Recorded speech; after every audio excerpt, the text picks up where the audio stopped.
नमस्कार दोस्तों, मैं महेंद्र सिंह चौहान लक्ष्य एजुकेशन पॉइंट से आप सभी दोस्तों का स्वागत करता हूं। दोस्तों, आज से जो हम शुरुआत करने जा रहे हैं वो है आपका चक्रवर्ती ब्याज यानी कि कंपाउंड इंटरेस्ट। सिंपल इंटरेस्ट यानी कि साधारण ब्याज मैंने पिछले वीडियो में अपलोड कर दिया है। एक छोटा सा प्रयास है मेरा, उसमें मैंने संपूर्ण प्रकार के प्रश्न जितने साधारण ब्याज में आपकी परीक्षाओं में बनते हैं वो मैं सारे ही प्रकार के प्रश्नों दो वीडियो पे आप लोग के लिए अपलोड कर चुका हूँ। आज से जो शुरुआत करने जा रहे हैं वो है ब्याज का पार्ट दूसरा यानी कि चक्रवर्ती ब्याज। दोस्तों, चक्रवर्ती ब्याज क्या होता है, साधारण ब्याज क्या होता है, मैं दोनों ही आपको उदाहरण के तौर पर दोनों ही ब्याजों को समझाने वाला हूं। उसको ध्यान से समझे और एक पेन और एक पेपर दोनों को लेकर बैठे।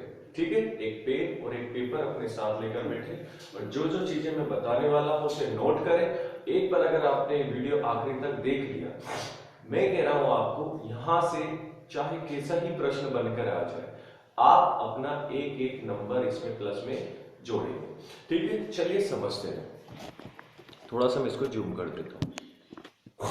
बात करता हूं मैं पहले, जैसे मैं यहां लिख रहा हूं, माना मैंने प्रिंसिपल जो है कितना लिया यहाँ पे 100 रुपया, यानी कि मेरा मूलधन क्या है यहाँ पर 100 रुपया। अब मैं बात करूं यहाँ पर कि मैं 100 रुपए किसी को उधार दे रहा हूं, किस किस ब्याज की दर से, मतलब 10% के हिसाब से मैं क्या लूंगा तुमसे भैया, ब्याज लूंगा। कितने समय के लिए, तो मैंने मान लिया समय मैंने उसे दिया है 2 वर्ष के लिए। ठीक है, ये मेरा क्या हो गया, समय हो गया। ठीक, अब ये तीन चीजें आपको दे के रखेगा और चौथी चीज आपसे क्या पूछ लेगा, साधारण ब्याज। ठीक है, तो ये चीज मुझे अभी नहीं देखना है, तो चलिए आइए समझते हैं इसको। तो मैंने उदाहरण लिया कि मैंने मानो किसी व्यक्ति को 100 रुपए उधार दिए, तो मैं यहाँ लिख देता हूँ, देखिए ये सिंपल इंटरेस्ट यानी कि साधारण ब्याज वाली चेन समझेंगे हम पहले, इसके बाद चक्रवर्ती ब्याज वाली समझेंगे। अब देखिए साधारण ब्याज में, देखिए मेरा मूलधन जो था कितना था, तो मैंने जो है किसी को दिए थे कितने, 100 रुपए। 100 रुपए मैंने उसे दिए पहले वर्ष के लिए। कौन से वर्ष के लिए, पहले वर्ष के लिए। तो पहले वर्ष की यदि मैं बात करूं तो किस हिसाब से दिया था उसको, 10% की दर से दिया था, यानी कि मैं कह सकता हूं कि 10 रुपए मेरा मुझे ब्याज प्राप्त होगा। ठीक है, मैं अगर उसे 100 रुपए 10% की दर से एक वर्ष के लिए दूंगा तो मुझे 10 रुपए जो है ब्याज प्राप्त होगा। आ रही बात समझ में, चलिए ये भी समझ लेते हैं ऐसा क्यों है। तो देखिए साधारण ब्याज का जो सूत्र होता है वो होता है आपका मूलधन गुणित समय गुणित दर बटे में आपका चलता है 100। अब बात करूं मूलधन क्या है मेरा 100, समय क्या है मेरा, कितने वर्ष की बात कर रहा है वो, 2 वर्ष की बात कर रहा है। तो शुरू में मुझे कितना चाहिए, 1 वर्ष का निकालूंगा मैं, उसके बाद में दूसरा वर्ष का। तो यहाँ 1 वर्ष की बात करा मैंने, किया 1 गुणित किया मैंने 10 बटे में आपका चल रहा 100। देखिए ये इससे ये गया तो बचा कितना, 10 रुपए, यानी कि साधारण ब्याज कितना हुआ मेरा 10 रुपए। पहले वर्ष के लिए कितना मिलेगा मुझे, 10 रुपए का साधारण ब्याज मिलेगा। बात आ गई समझ में। ठीक है, अब चलिए समझते हैं। अब मैं बात करूं तो ये तो हो गया आपका कौन सा, पहले वर्ष के लिए, यानी कि अब 100 पे 10 रुपए मिल गया मुझे, कितना हो गया 110 रुपया। बात आ गई समझ में। अब बात करूं मैं दूसरे वर्ष के लिए, तो दूसरे वर्ष की यदि बात करूं तो यहां भी क्या लगेगा मेरा, वही 10% की दर से। बात आ रही समझ में, 10% की दर से जब आप दूसरे वर्ष के लिए निकालोगे तो आपका उसमें 10 रुपए जुड़ जाएगा, 110 में तो कितना हो जाएगा यहाँ पर 120, यानी अब जो मुझे मिलेगा वो कितना मिलेगा 120 रुपए। बात आ गई समझ में। तो ये जो चीज होती है, यानी कि मूलधन के ऊपर जो ब्याज मिलता है मुझे, जो प्रॉफिट मिलता है, लाभ मिलता है, उसे मैं क्या कहता हूं, साधारण ब्याज कहता हूं। बात समझ आ गई। तो चूंकि ये नाम से स्पष्ट है साधारण यानी कि सिंपल, बात आ गई समझ में। अब बात कर रहे हैं हम कौन सा वाला प्रकार, ब्याज यानी कि चक्रवर्ती ब्याज। चक्रवर्ती ब्याज क्या होता है, इसके नाम से स्पष्ट है कि ये चक्र की तरह काम करता है। चक्र की तरह से मतलब क्या है, तो ये करता है ब्याज के ऊपर, क्या है, ब्याज के ऊपर ब्याज। इसका मतलब क्या है, तो इसका शाब्दिक अर्थ यदि हम निकालें इसके शब्द से अर्थ, तो ब्याज के ऊपर ब्याज लगेगा।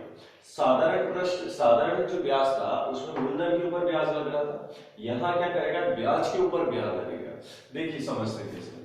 तो ये तो था मेरा कौन सा, साधारण ब्याज वाला सवाल। ठीक है, ये था मेरा साधारण ब्याज वाला सवाल। ठीक है, अब अगर मैं बात करूं चक्रवर्ती ब्याज की, तो चक्रवर्ती ब्याज के लिए समान यही मूलधन लूंगा मैं और यही चेन बनाऊंगा। कैसे, चलिए वो भी समझ लेते हैं। तो मैंने मूलधन लिया यहाँ पे कितना 100, वही 10% की दर से मैं उसको ब्याज दूंगा, तो कितना रुपया हुआ मेरा, तो मेरा 10 रुपया हुआ। यानी मैं कह सकता हूं कि पहले वर्ष में जो है दोनों में समान आपको ब्याज मिलने वाला है। बात आ गई समझ में? क्यों? क्योंकि मेरे पास मूलधन पे लग गया था। अब दूसरे वर्ष की बात करूं तो दूसरे वर्ष में आपका क्या होगा? दूसरे वर्ष में जो है चक्रवर्ती ब्याज में ये जो आपका ब्याज निकल के आया था ये क्या हो जाएगा?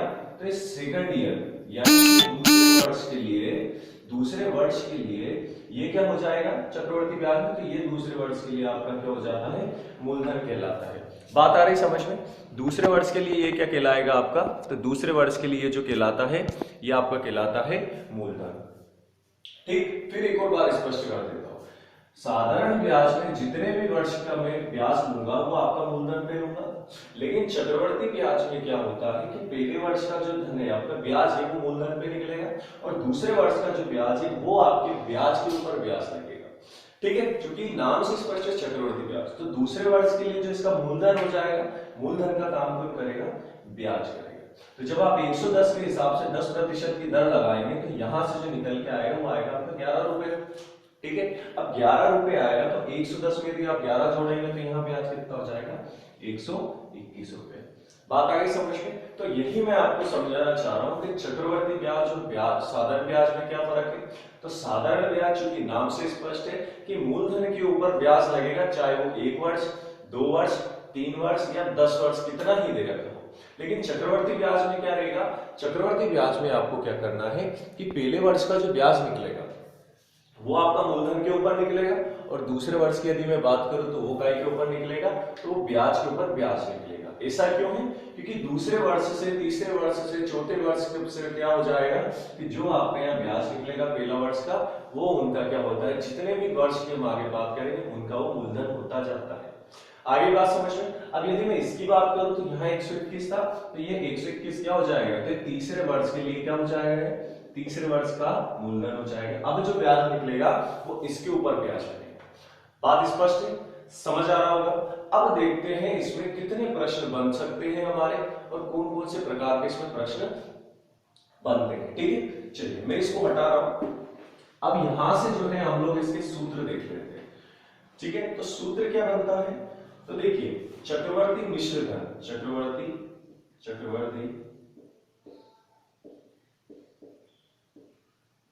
मिश्रधन और एक चक्रवर्ती ब्याज, ये दोनों अलग बात है। ठीक है, तो बच्चे क्या होते हैं यहाँ पे कंफ्यूज हो जाते हैं कि सर चक्रवर्ती ब्याज और चक्रवर्ती मिश्रधन, तो मैं आप लोगों को इसको स्पष्ट कर दूं कि ये दोनों जो है दोनों ही बातें अलग अलग होती है। चक्रवर्ती मिश्रधन क्या होता है? जितना भी आपका ब्याज निकला है, ब्याज और आपका मूलधन जुड़ के जो भी बनता है वो आपका क्या निकल के आता है यहाँ से? चक्रवर्ती मिश्रधन। और चक्रवर्ती ब्याज जैसे कि अभी हमने पढ़ा था, तो दोनों के सूत्र की बात करूं तो सूत्र आपका क्या बनेगा? इसका सूत्र बनेगा मूलधन गुणित 1 प्लस दर बटे 100 की घात ए में आप टी दे सकते हैं, टी या फिर वर्ष दे सकते हैं। उसका कहने का मतलब क्या है? यहाँ पर वर्ष है। बात आ गई समझ में? अगली बात, अब चक्रवर्ती ब्याज क्या होता है? तो चक्रवर्ती ब्याज होता है चक्रवर्ती मिश्रधन माइनस आप कर सकते हैं मूलधन। जैसे कैसे? उदाहरण के तौर पर मैं लिख देता हूं।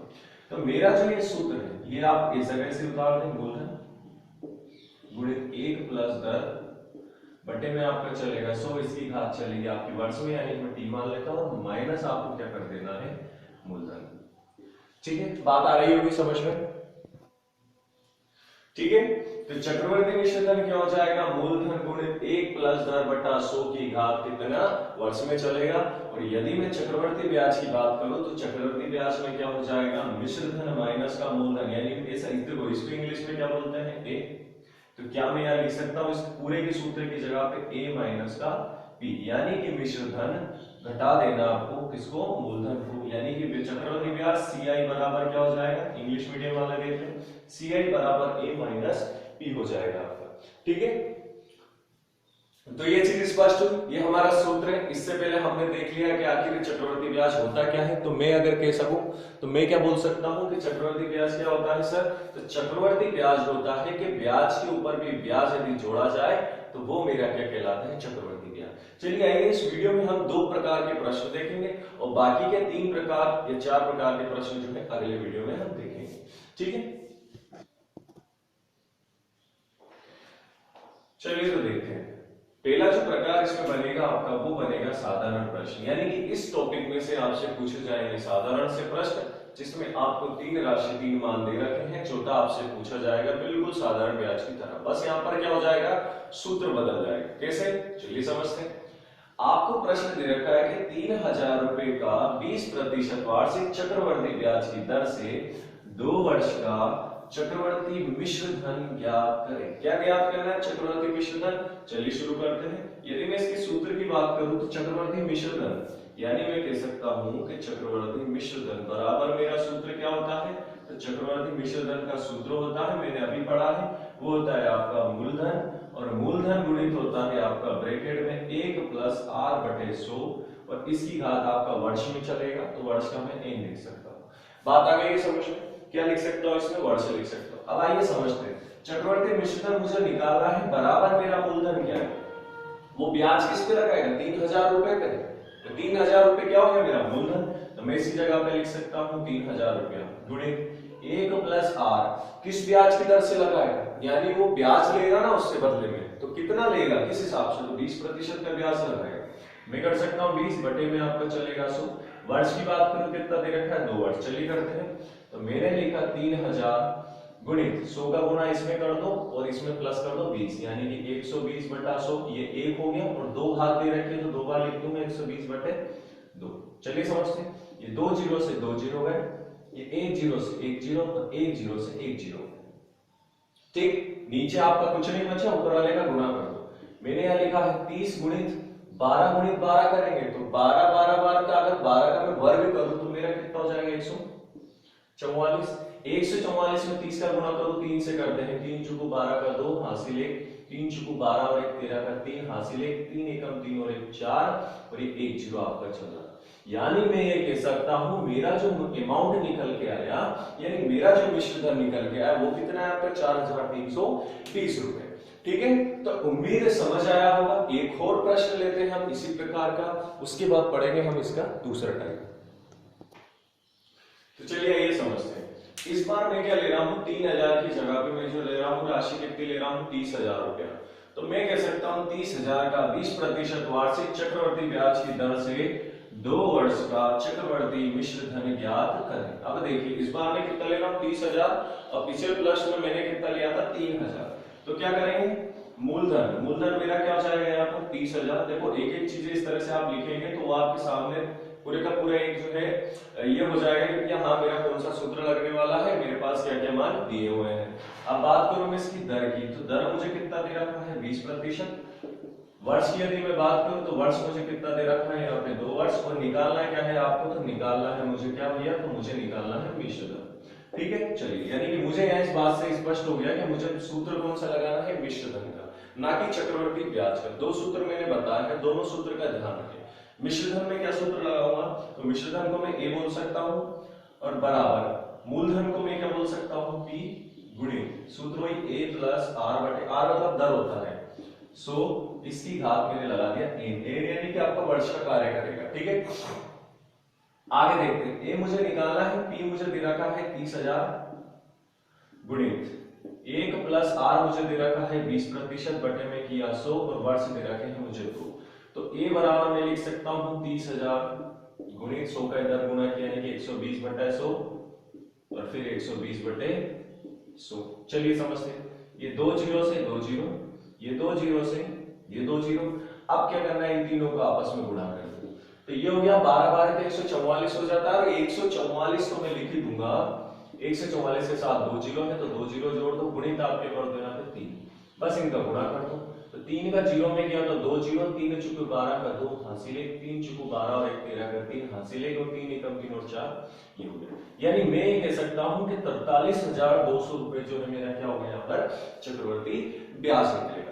ठीक है, तो उम्मीद है समझ आया होगा, वीडियो अच्छा लगा होगा। मेरा एक छोटा सा प्रयास है, अगले वीडियो जो लेके आऊंगा मैं आपका, वो रहेगा आपके बाकी के जितने भी इसमें प्रकार के प्रश्न बनेंगे, एक एक प्रश्न हम लोग यहाँ करेंगे, और बाकी का एक एक प्रश्न मैं आपको होमवर्क में दूंगा। उसको यदि आप कर ले, उसके बाद आपको साधारण ब्याज, जो कि पिछला वीडियो आप देख सकते हैं, और चक्रवर्ती ब्याज, इन दोनों में चाहे कहीं से कैसा भी क्वेश्चन आ जाए, आप उसको 101% सोल्व करेंगे और एक नंबर अपनी परीक्षा में, एक या दो नंबर जितने भी प्रश्न आते हैं उसको आप जोड़ के चलिए। ठीक है, तो उम्मीद है अच्छा लगा होगा। अगर अच्छा लगा हो तो अपने मित्रों को शेयर करें। बहुत बहुत